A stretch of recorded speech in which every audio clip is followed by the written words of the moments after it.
Voici l'agneau de Dieu qui ôte le péché du monde. Jean 1, 29. Cette phrase est de Jean-Baptiste. C'était aux alentours du Jourdain.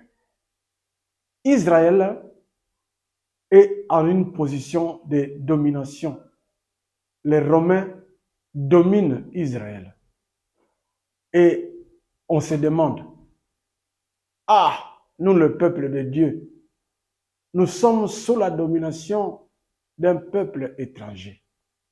Mais le Seigneur nous a dit que je vous enverrai un prophète comme Moïse. Le Seigneur a dit par le prophète Isaïe qu'il va nous envoyer un sauveur loin de Dieu, le Messie. Peut-être que celui-là qui est en train de baptiser les gens dans les Jourdains, c'est lui le Messie. Et la foule vient en grand nombre vers Jean-Baptiste. On lui pose des questions. Es-tu le Messie? Il dit non, je ne le suis pas. Moi, je vous baptise d'eau. Mais lui, quand il viendra, il vous baptisera du Saint-Esprit. Mais es-tu Élie? Non. Mais qui es-tu? Jean-Baptiste va leur dire, je suis la voix qui crie dans le désert, comme avait prophétisé le prophète Ésaïe. Aplanissez les sentiers du Seigneur. Mettez dans la droiture son chemin, comblez les trous. Préparez le Seigneur. Préparez l'arrivée du Seigneur. Et tout le monde était là dans les Jourdains, entendant que Jean-Baptiste leur montre le Sauveur qui va sauver la nation d'Israël. Tout le monde est là en attendant le Messie. Les soldats sont venus aussi pour être baptisés. C'est le baptême de la repentance. Il faut changer le comportement, changer l'attitude. Lavez votre âme avant de recevoir le Messie. Tout le monde vient. Les soldats vont demander à Jean-Baptiste, que devons-nous faire? Jean-Baptiste leur dit, contentez-vous de votre solde. Ne prenez pas de l'argent à la foule. N'extorquez pas. Vivez des soldes que l'État vous donne. Les Sadducéens et les pharisiens vont aussi venir. Nous, que devons-nous faire? Jean-Baptiste leur dit, race de vipères, qui vous a appris à fuir la colère de Dieu? Présentez des fruits dignes de la repentance.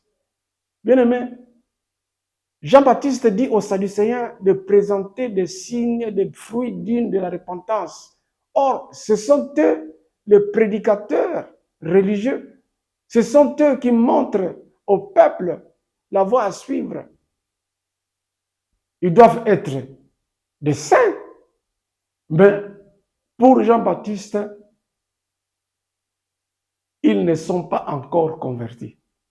Bien-aimés, nous les pasteurs, nous portons des habits.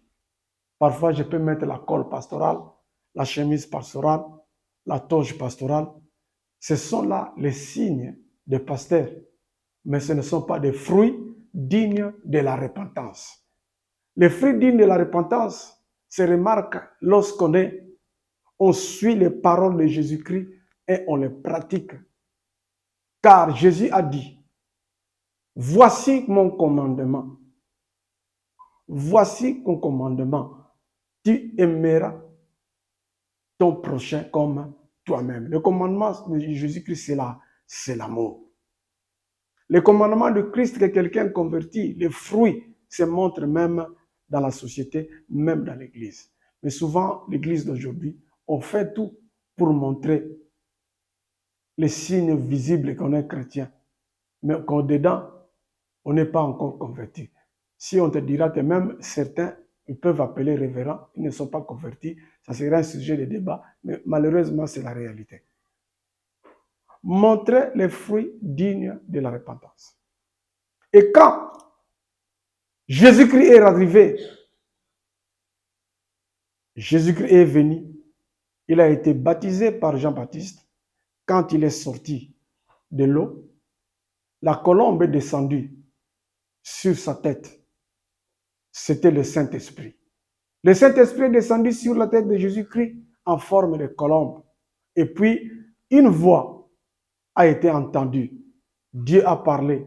Voici mon fils, sur qui je place toute mon affection. Et Jean-Baptiste, ayant vu cela, il a dit à la foule, voici l'agneau de Dieu qui ôte les péchés du monde. Mais la foule, personne n'a regardé Jésus-Christ. Personne n'a regardé Jésus-Christ. Jésus-Christ est parti. Il devait revenir encore le lendemain. C'est seulement le lendemain quand il est rentré. Jean-Baptiste a vu encore Jésus-Christ. Il va montrer à la population, voici l'agneau de Dieu qui ôte le péché du monde. Et là, 2 disciples seulement de Jean-Baptiste ont suivi Jésus-Christ. Seulement 2 disciples ont suivi Jésus-Christ. L'agneau de Dieu qui ôte le péché du monde, personne ne l'a suivi. Bien aimé, quand nous avons commencé notre mandat, nous avons pris l'agneau. Peut-être nous n'avons pas de totem, mais le signe de notre mandat, c'était l'agneau. Nous nous sommes présentés comme des agneaux. Les agneaux, c'est c'est le signe de la déconsidération. C'est le signe de quelqu'un qu'on ne regarde pas, comme le jour de Jean-Baptiste. Mais c'est ceux-là qui vont apporter quelque chose. C'est l'agneau.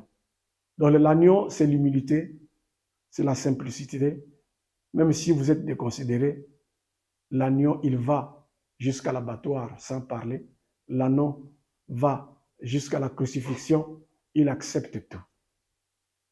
Ce jour-là, Jésus a dit, voici l'agneau qui ôte les péchés du monde. Personne n'a regardé Jésus-Christ. Jésus est parti avec 2 disciples seulement. Toute la foule est restée. Ils sont restés pour le baptême de la repentance, mais ils n'ont pas suivi les fils de Dieu. Ils ont été distraits. Ils ont été distraits. Bien-aimés, suivons l'agneau de Dieu qui ôte les péchés du monde, c'est Jésus-Christ. Suivons Jésus-Christ dans tout ce que nous faisons, même nos problèmes que nous avons, même dans l'Église, Jésus-Christ va apporter la solution. Que le Seigneur vous bénisse.